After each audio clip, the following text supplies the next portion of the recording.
Hey there, boys and girls. Chris from the Tiger's Den. I want to spend a little bit of time today talking about the new Pokemon Sword and Shield details that were released in this article.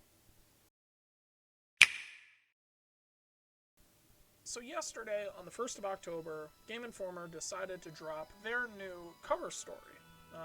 And it covered Pokemon Sword and Shield pretty well. I want to use the IGN article, though, because I think it does a better job of breaking down the bullet points of what you need to walk away with from the article, rather than make you read the whole thing. Though, if you want to read the whole thing, of course, you can do so on GameInformer.com. So let's dig into the article. So, right off the bat, yeah, they make a point of the game is a month and a half away. And while I think, and correct me if I'm wrong, but I think we've seen more trailers now for Sword and Shield than we have most Pokemons in the past at this point. I have kept up with the franchise, though I have not been playing every one because time.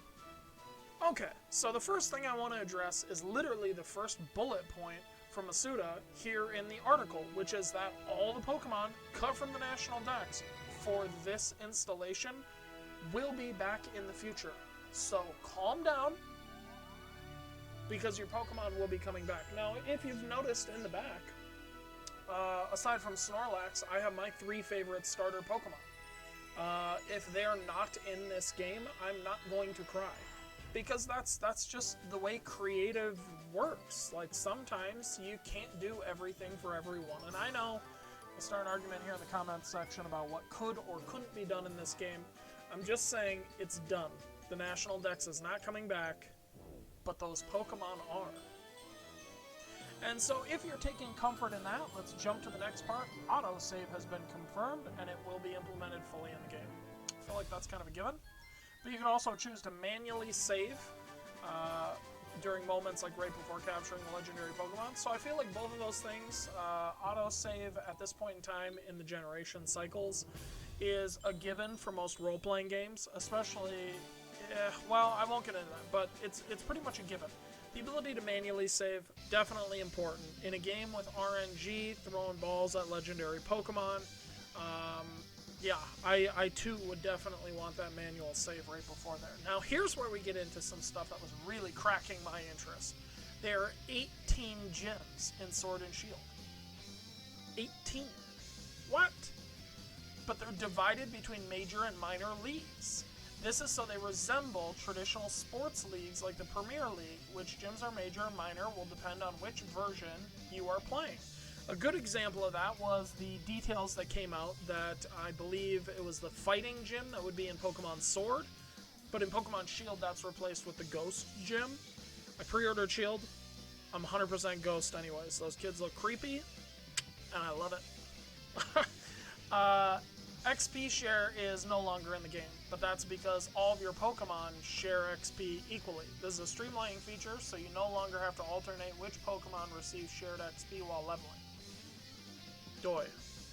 Like, I feel like why that wasn't in 5 generations ago. I don't know. It says HMs will not return to Pokemon Shield after getting replaced in Sun and Moon. Game Freak decided that the HM system doesn't quite fit in with Sword and Shield settings either. This is because they're more open wild area and the desire to give people more freedom to explore on their own. So sure, the HM system, you know, and the HM system was really just like a classic gate, you know. To get here I need cut, to get here I need fly. And I think we all saw and felt the return of these antiquated systems in Pokemon Let's Go. And that's fine, because it's a remake of like a 25-year-old game. Yeah, I mean, it's an old game. So yeah, there's going to be some antiquated stuff in there, I'm sure, if you're staying true to it.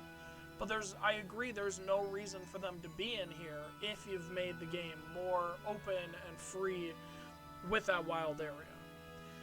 There are new systems in place that make it so Pokemon you catch early on will remain competitive and viable for battle, even as the game progresses. Pokemon Planning Director confirmed that there are new battle parameters in Pokemon Sword and Shield that de-emphasizes breeding.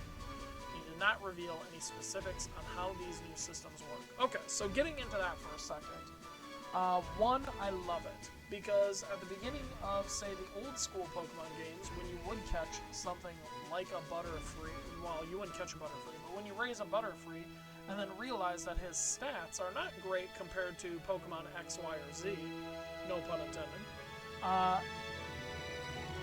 it's kind of depressing. It's a little deflating, right? Like, you need to be constantly catching new Pokemon later in the older games because those Pokemon are just flat out better. And so any moves that they make to keep all of the Pokemon equally viable, and maybe that's one of the National Dex addressed concerns here, is 100% you have a fan in me. He didn't reveal any specifics on how the systems might work. That's not really concerning because I feel like that's something they're going to want players to feel, not hear about. You know, you could get into like how stats work and how scaling in the game works, like all of that stuff. I'm sure he could get into the technical details on it, but that's something that most players are probably going to want to feel. De-emphasizing breeding, I gotta be honest, I've always hated breeding in Pokemon games. It is not something I ever wanted to do in a Pokemon game, so I might be in the minority there. I am okay with breeding being de-emphasized or altogether cut. That would be okay too. This trailer was just, what? That's most of the details given, right? The thing that I really want to talk about is the 18 gyms for starters. Some of them have been revealed, but certainly not 18. So that part is really exciting to me because we are getting down to the wire. We are a month and a half away, 45 days away from release. It's going to be at my door day one. I cannot wait to start a playthrough that night. I cannot wait to explore said 18 gyms. Now, again, if the fighting gym is not the Pokemon Shield gym, can I assume then safely that that gym will be present in Pokemon Shield, but maybe as a minor league? That would be interesting to me. The save stuff is really minor. I'm not sure why that needed to even be in the article, if I'm being, like, frank. That seems like a waste of a question. The XP share thing, I think, is important because it's something that I feel like gets asked every generation, how experience and how experience sharing will work. HMs, I feel like that's just, like I said, net positive. Pokemon cut from the National Dex will return in the future. I think that's the most important thing. At the end of the day, to me, this Pokemon looks better than any Pokemon previously. I adore the style, I love the look, and I'm returning to the franchise after a couple of games off. Like, I picked up Let's Go, but yeah, I'm like 2 generations off. And I'll be honest with you, watching like gameplay footage of them, they seem okay. But this is on my Switch. I'm very excited for that.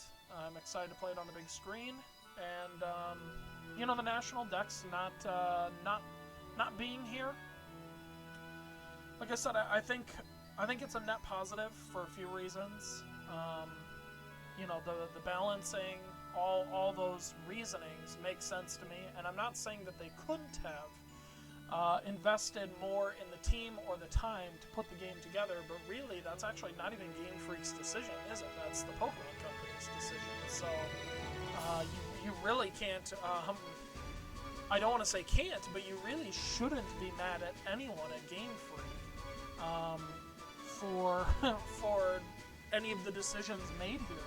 Because the decisions made here, most of them seem great for the game, and they seem great for the game's balance. The decisions that seem to be controversial here, whether it is actually a time constraint, whether it is a balance constraint, whatever, Pokemon Company decides how much money goes into Game Freak for their staffing to make these games, not Nintendo. And so Pokemon Company is saying, like, hey dude, you guys have, like 100 people? You want 50, 75 more for the next Pokemon generation? I don't think so. Pokemon Go is bringing in, you know, tons of money. We have another mobile game coming up. You got to work with what you got. And I think that's honestly the situation that they have been presented in. And I won't deflate anyone's arguments that Pokemon Company is not a great company. But I think Game Freak is.